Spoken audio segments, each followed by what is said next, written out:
Welcome to Digital Rendering, Unit 4, Applying Materials to 3D Objects. In this lesson, we are going to take a look at the use of materials in SketchUp, how to select and apply them to 3D objects, as well as edit their appearance and properties of any of those applied materials. And we will also be looking at how to download and edit images using Photoshop to create what are called seamless textures. So let's get started. Okay, so let's begin by exploring how to apply materials in SketchUp. So the way we do that is by selecting the Paint Bucket tool. And when we click on it, we automatically open up the materials window.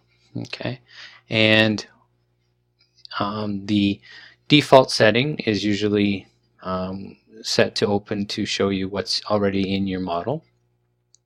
If you happen to have a person at the startup of your SketchUp scene, those people have materials applied to them and they would show up in this list. I personally don't have a person setting to show up when I start SketchUp, so my scene is blank. So I've quickly created a small little building here, and we're going to demonstrate how to select and apply materials using the Paint Bucket tool.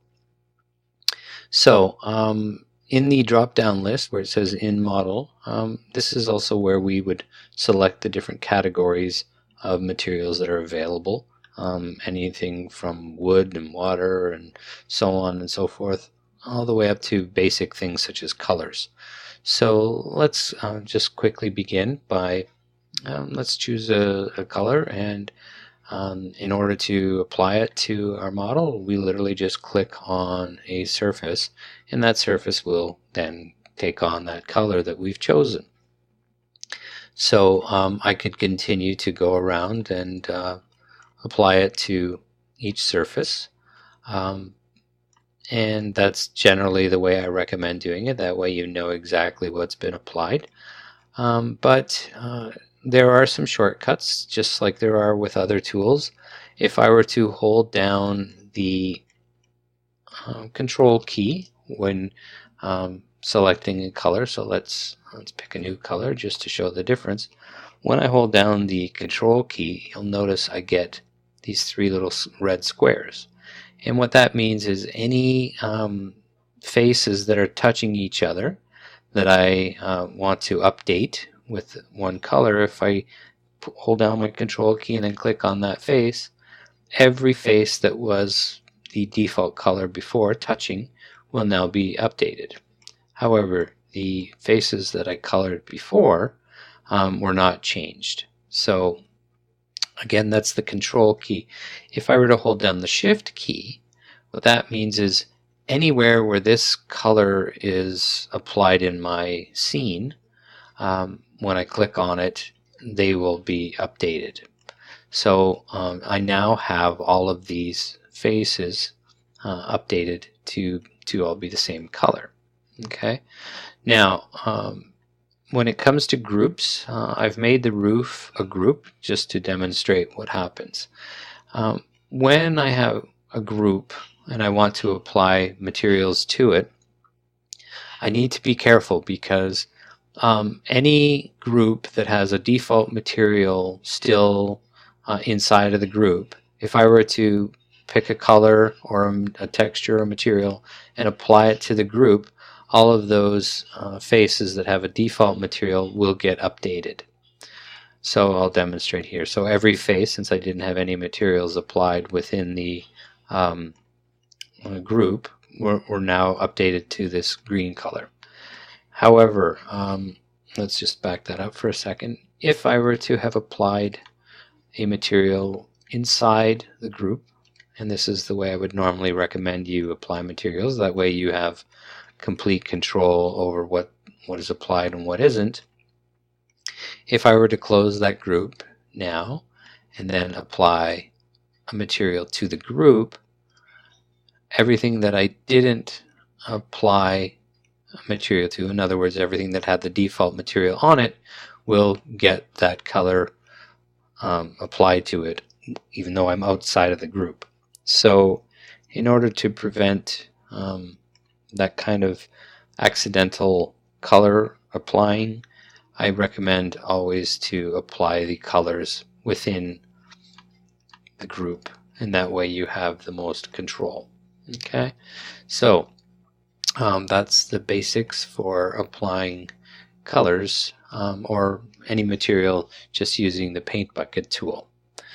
So now let's take a look at applying textures.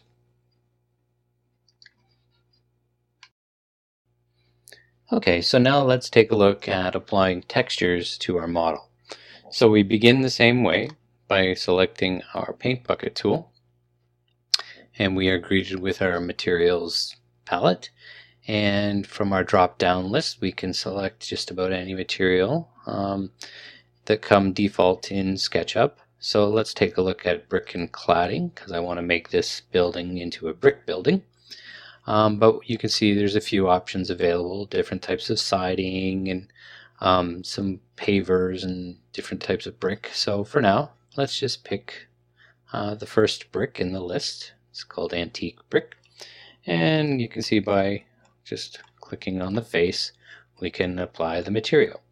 And the default size of the material has been set up by SketchUp automatically, and most of the materials that are included have already been sized to match what they would normally look like in the real world. So there usually isn't a lot of adjustment needed, but occasionally you may want to adjust the size for whatever reason. But if we leave them at the default settings, they look appropriate. But let's say we get this brick pattern and we want to tweak the size of it because we have a specially manufactured brick and we want it to be of a particular scale. The easiest way to go about doing that is to reset the size of the material throughout the model. And the way we can do that is by clicking on the house symbol to get to our list of materials that are in our model, and right now we only have the brick. But make sure that that material is selected and then click on the Edit tab. And once there, you can see there are a number of parameters that we can adjust. We can adjust the color, the saturation, how bright it is, and we can also adjust the size. So let's say we wanted to adjust the size of it to be slightly larger, and instead of 58 inches, maybe we need it to be 64 inches. So just by typing in to the field that we know that the width is, the height automatically adjusts based on the fact that this symbol here is in the locked position. And what this means is any adjustment you make to either one of these, the other one will keep the same proportion. If, for example, we wanted to adjust that proportion, let's say we had an unusual brick that we want to be long and thin, we can click on the chain icon here and you'll see that we change the image to look like a broken chain, and from that point we can then reset either one of the dimensions to whatever suits us. And you can see by changing this to some different proportions that we now have a not so tall and a quite a bit wider brick pattern. So, and if I wanted to maintain that proportion from now on in this model, all I need to do is re-click on the chain and I can adjust these based on the fact that they are now linked, and so I can set this to whatever proportion I'd like. Okay, so that's how we could adjust the size, and so now whenever we use this material in our model, it will always look like this as opposed to the original default appearance. We can still go back and reselect the original, and if we wanted to save this for future, we could give it another name and simply hit the plus sign on the icon here, and that will allow us to save that material for future use. Now let's say we also wanted to adjust some of the appearance parameters like the color or the saturation. My recommendation is, if you're going to do that, don't do too great of an adjustment, because the editor in here can sometimes give you some unusual results, and it isn't always the appearance that you were hoping for. So if you're tweaking, I say, try not to adjust it too far from the original setting. If you really need to adjust it considerably, I recommend taking the image into Photoshop and adjusting it using a professional image editing software, as opposed to the tweaking that SketchUp allows you to do here. But as I mentioned, let's say we wanted this brick slightly darker and maybe even less saturated. So you can see how minor tweaks work fairly well. And if we were to adjust this to some parameter that we know it to be, maybe 25, when we do that, sometimes these colors start to develop some strange aberrations. You can see there's like a bit of a green coming through in the material here. And when we get to a point where things are not quite what we were hoping for, like that, and normally if we click on the reset color, it will reset the image to how we started. But you can see when I adjust this, it should turn to the original brown that looks like this. But for some strange reason right now, I'm having a bit of an issue with that, and it's probably something to do with the recording software for me making this video. Anyway, it should work fine for you. If it doesn't, then maybe it's a bit of a glitch within this version of SketchUp. So sometimes if we click on this one, it'll reset it, but clearly it's not quite the results that we were hoping for. But normally, if we were to select some of these parameters, we would be able to reset it to the default. But that's how we would go about adjusting and tweaking the colors and brightness levels within SketchUp itself. Okay. Now I'd like to show you how we can manipulate an image or a texture on a surface which is separate from the materials palette. So we can close that for now.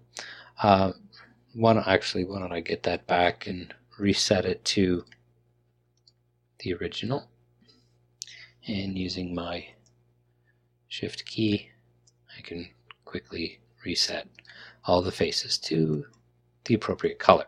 Okay, so now let's say we want to change the way the brick looks just on this one wall. So the way to go about doing that is we select the surface that we want to alter, and we right click, and we go to where it says texture and then choose position.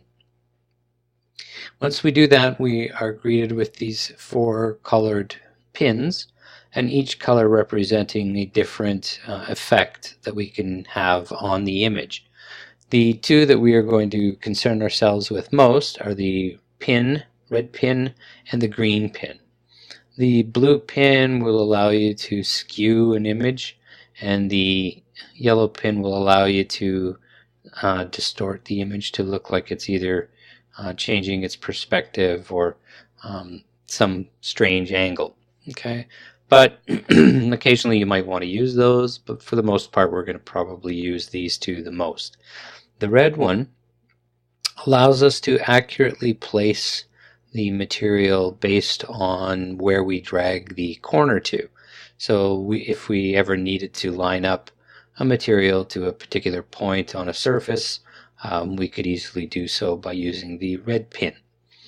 Now, if we want to somehow manipulate the scale or size of the image on this face only, by clicking on the green pin and dragging it in or out along that axis, you can see how the scale is being adjusted.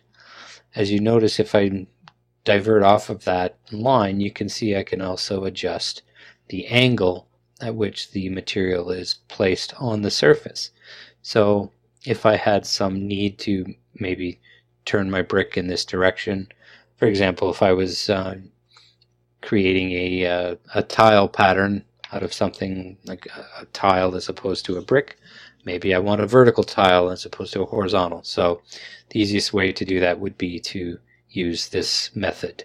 Okay, so you can see how using these pins will allow us to quickly adjust it to how we want it. And to make it set, all we do is click on our pointer tool and then deselect the face. And so now you can see that this end wall has been changed to a different style of pattern, but basically using the material that we've already selected. So that's how we would go about selecting, editing, and manipulating a texture material within SketchUp. Now we're going to discuss how to find images on the internet and the using of those images. We will need to bring it into Photoshop to prepare them so that they appear better in SketchUp. So why don't we do that now?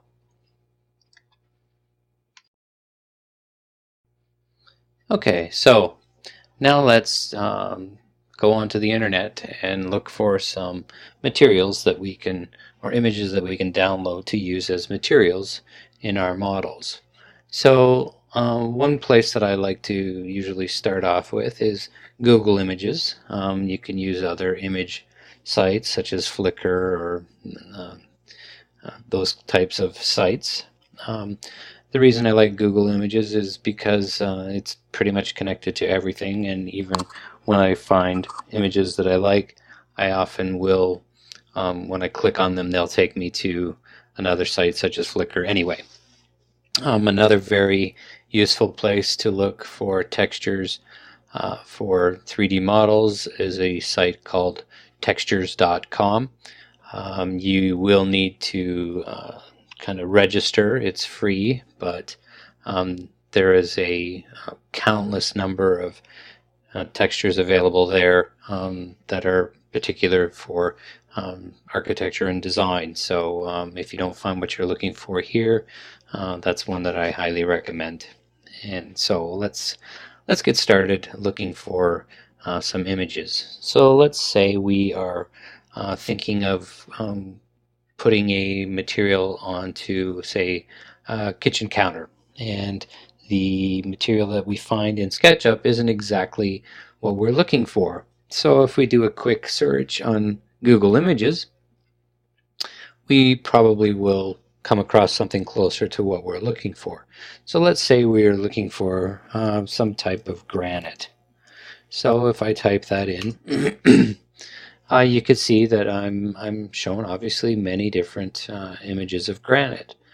One of the things when it comes to using Google Images is the search parameters that you enter in here are very important. So as you can see, I've typed in granite, and that's exactly what I've gotten, but I've also got things that aren't very useful. So this is a big chunk of granite, but I'm looking for something more along these lines.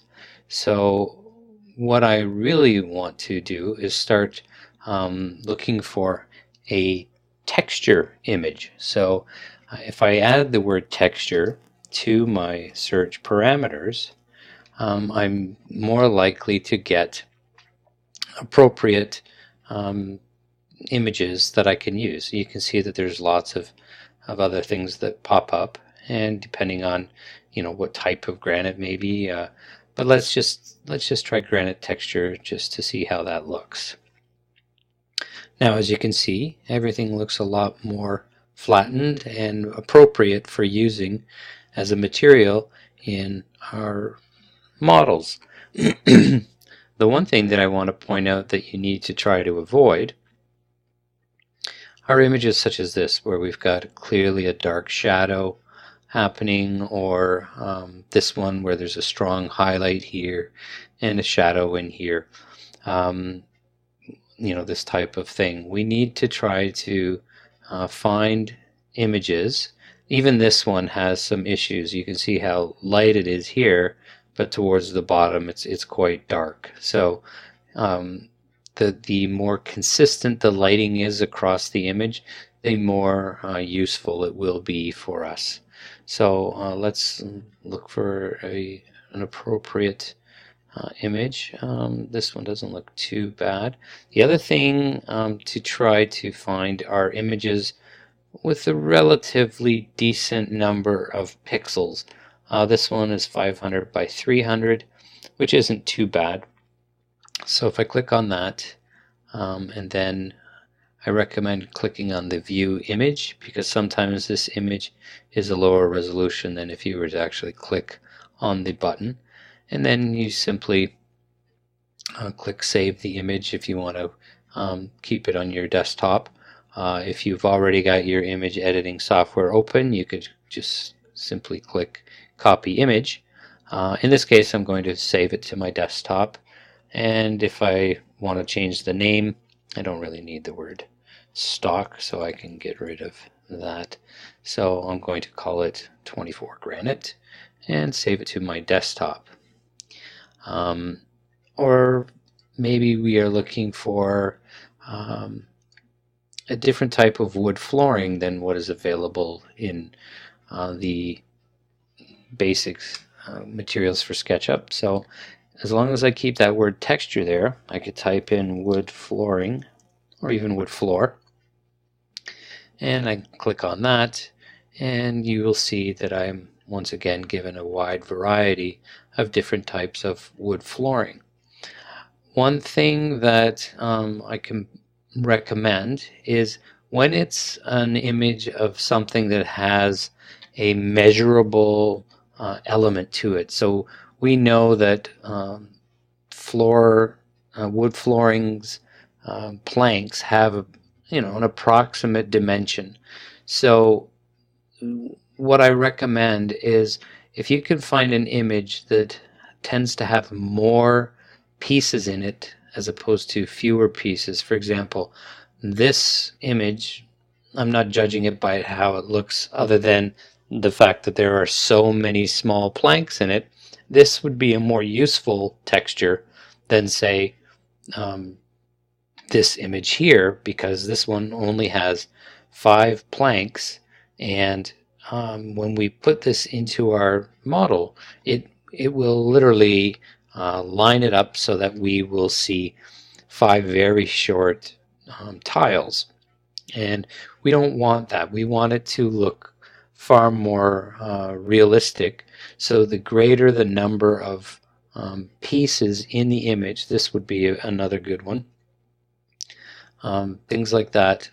The more we can find images such as that, the better our map will look when it's applied in our model. So something like this wouldn't be very useful because it's a close-up of some grain, and we would be far better off. Something like this is very good because it almost seems so small we can't even see the planks. Then again, the resolution isn't that high. So if we just keep looking until we find an appropriate number of planks, then something like this isn't too bad, or even something like this would work okay. If we were interested in something like this, it's not too bad. So, taking a little extra time now to find an appropriate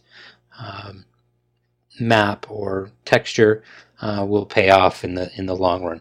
This one is a little bit too low resolution, but it has a really good number of planks visible in the actual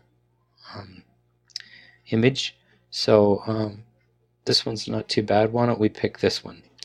So don't worry so much about the colorings, because we're going to be looking at how to adjust things in Photoshop anyway. So why don't we select this one? I'm going to go to view image, and I'm going to save this one as well to my desktop, give it a more appropriate name, call it green wood flooring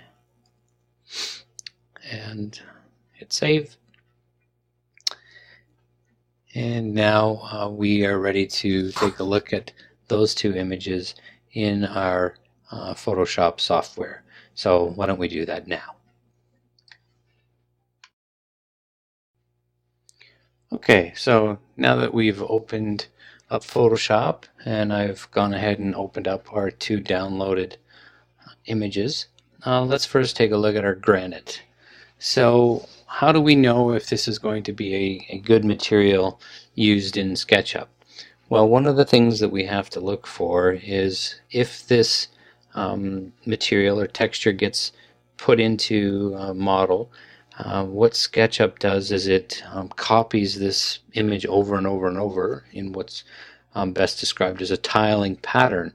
So what we want to make sure of is that there's no obvious edges or lines in our pattern, because as soon as we do that, it will literally look like a type of tile that's been placed. And if it were, for example, a granite countertop, well, we don't want it to look like tiles. We want it to look like one continuous piece of granite.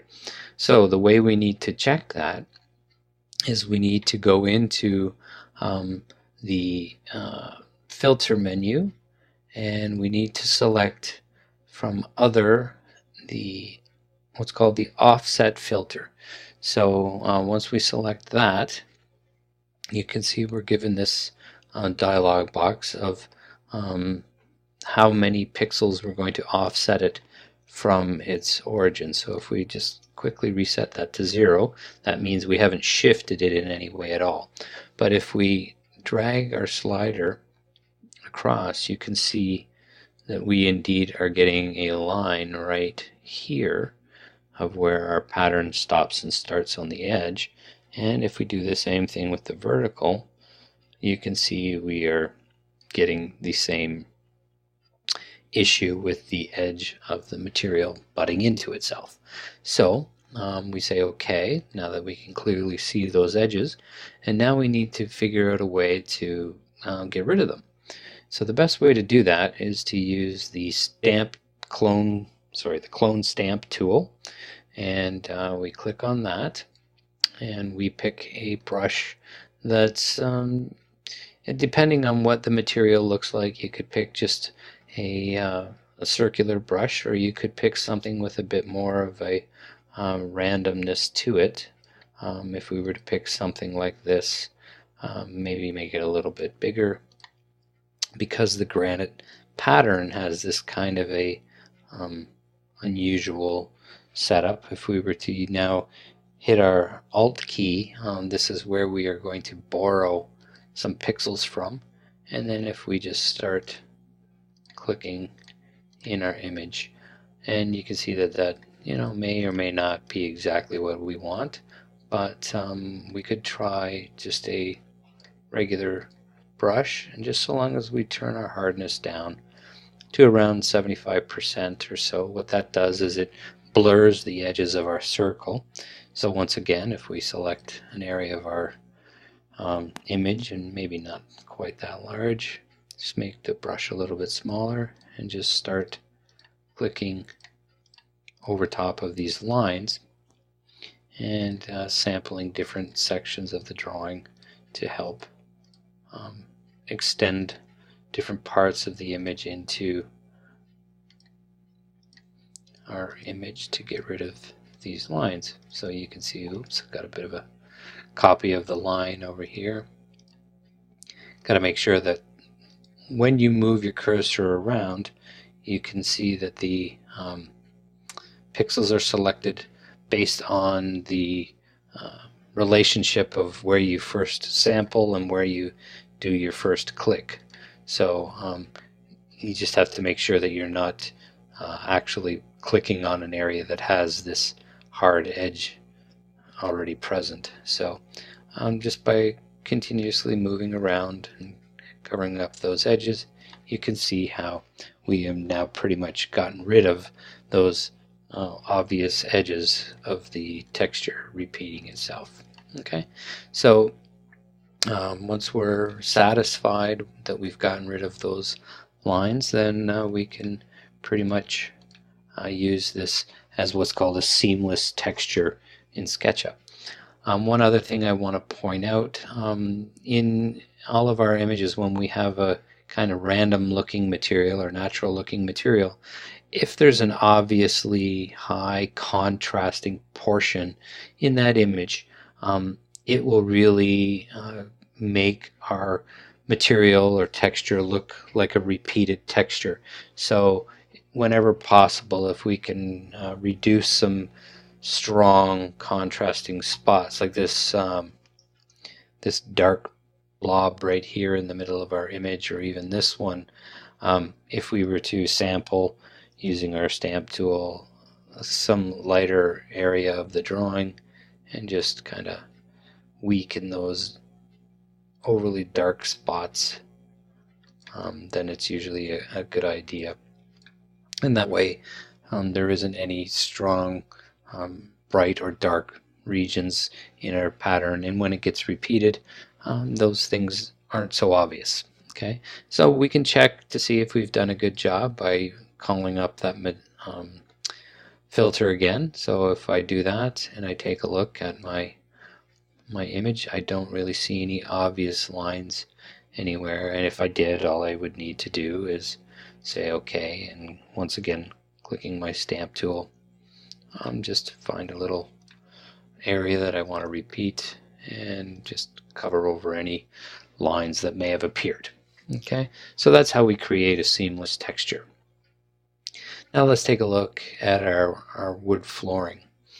Now with this type of a pattern, it's already got a bit of a repetition to it, so the offset tool it'll still help, because what we're looking for is not so much whether or not we have any of these edges, because of course we're going to have different planks within our wood flooring, but let's have a look and see if there's any obvious edge that gets developed based on where we might stretch this to, and see if we can pick up any obvious cut or edge within our drawing. And it's not really obvious, but there is a line right along here. So I'm not going to worry too much about the horizontal, because of the fact that we have horizontal cuts all throughout our image anyway. So let's zoom in on that area that I was talking about, and you can see that the pattern is indeed cut, and it's unlikely that we would have this short of a piece of wood flooring, or even something such as this. You can see it's a little more obvious when I zoom in. Okay, so we might want to try and clean that up a little bit. And the way we would do that is what I would normally do is I would select a long plank, something like this, and copy it and cover over those areas. So I'm going to set that up first by making sure that I have in my view, I've got rulers selected, and using my selector tool, if I click on the ruler itself and drag it into the image, I can now define the outline of this section of wood flooring that I want to sample from. And where the other edge is not quite as obvious, so I'll find an area where it makes a little more sense, and then go down to the bottom, do the same thing there, drag down my guide, and now I've got a nice little guide set up so that when I use my marquee tool, I just click approximately close to where these guides are, and it snaps to them, and I copy that area of the drawing, and then I paste it, and when I move it around, you can see that I have now copied that one little section of the drawing, and I might want to get rid of these just so that I can see better. And if I go back into that area that was obviously chopped. If I drag this up so that it fits into approximately where I need it to go, now I can adjust it by typing in Control T, and I can drag on these little boxes to fill in and cover up those obvious spots. If I type Control V again, I will get another copy of that piece, and I'm gonna cover up this guy here. Before I do that, I'm gonna rotate my piece of wood around so that it doesn't look so obviously copied. I'm gonna zoom in, drag that up to where I need it. This one's a little wider than it needs to be. Oh, don't know what happened there. So try that again. Drag it up to what I need. Make sure that my width is matching. And I could even stretch this one out to be a little longer. Double click inside of it. And you can see by going around and covering up the obvious places where that line shows up will help disguise the fact that this material has been repeated. So if I wanted to fix, say, this part in here, I could once again use the same material that I used before, and once again drag it to where I need it, and maybe zoom in a little so I can tell more accurately where I need to be. And I don't have to line it up exactly with where it was, but as long as I cover up those obvious cut lines, you can see that it will be much less obvious that we have a repeated texture. Okay, so that's how we would do it for something like this. So I'm going to make sure that my image is now flattened by going into my layers palette and saying flatten image. And let's say I want to adjust the color of this a little bit. So if I go to image adjustment, the best way to adjust color quickly and easily is using the hue and saturation filter. Let's drag that up to where we can see it. So if I find this image is a little too green, I can slide it towards the red or whichever direction I want it to go. And it's a little more pinky, but I find it a little too pinky. So if I reduce the saturation, maybe not quite that pink, something like that. And maybe I want it a little lighter, and then say OK. And if I want a bit more contrast, again, adjustments. This time I go to my brightness contrast settings, and by sliding this up, I can bring out some of the detail that's in the wood grain. And I like how that looks, so I can say OK.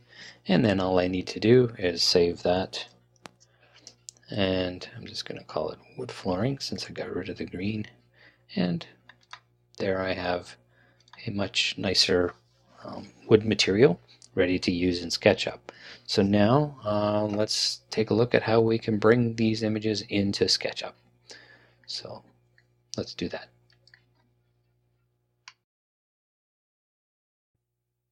Okay, so now we're going to try to bring in the materials that are the textures that we changed or fixed in Photoshop to become a seamless texture. So why don't we see how to do that now. So again, we click on our paint bucket tool, and we could, as I mentioned before, if we go to say stone and pick a material and apply it to our countertop, if we zoom in, you can see that, okay, yeah, it's okay. So one way of replacing this image with the material that we prefer, if we go to select that material, click on the Edit button, and then click on the folder next to the Use Texture Image. If we click on that and go to where we saved our last files that we just created in Photoshop, so let's pick our granite, say Open, and in this case the size of the materials, it's maybe a little bit big, so let's take that down to something that's a little more correctly scaled. And that doesn't appear too bad. I could probably even try a little smaller. And you can see that we have a pretty decent material. Maybe not quite that small. Something like that. So we can tell that it's granite, and we can't see any obvious lines or edges in our material. Then we would just make sure that we've applied it on all of the edges of the material. And that is one way to bring a material into SketchUp. The other way to do it, let's say now we're ready for our wood flooring. Oh, sorry, zoomed out a little too much there. Come back in. So the one way we can bring it in is if we go up to our File menu and say Import. And we want to import an image, so we need to say all supported image types. If I go to my desktop and look for my wood flooring that I just fixed and say Open, oh, I've missed one little point. So if we go to Import, Use as Texture needs to be selected. Okay, so if I click on my flooring now and say Use as Texture, if I now click Open, it's going to ask me to click on, if I can close this, click on a point. I'm going to try and get it in the corner there, and then drag it out until I feel like the size of the planks are approximately what I need them to be. And by the looks of it, I'm going to say, since my bottom corner information box is telling me it's around 8 feet and 1/16, I'm going to type in 8 feet, and I changed it to 8 degrees. So that's not what I want. If I zoom in, hopefully I can get in there and find my material. Yes, oh, it's giving me a hard time.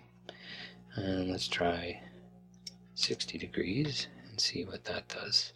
Okay, so now you can see my flooring material has been applied, and if I want to edit it, if I click on my material browser and then I select that material and go to Edit, if I were to adjust this to be 8 feet, then that's probably pretty close to what I need. 6 feet, maybe somewhere in around the 6 feet to 8 foot range, depending on the dimensions of these planks. I'm going to leave it at 8 feet just because that looked pretty good. And that's how I would bring in images into SketchUp to use, either by substituting the material that I want for one that's already in there, or by bringing in a image file as a texture and applying it to a surface. And so you can see that that's how we can create custom materials and textures for use in SketchUp.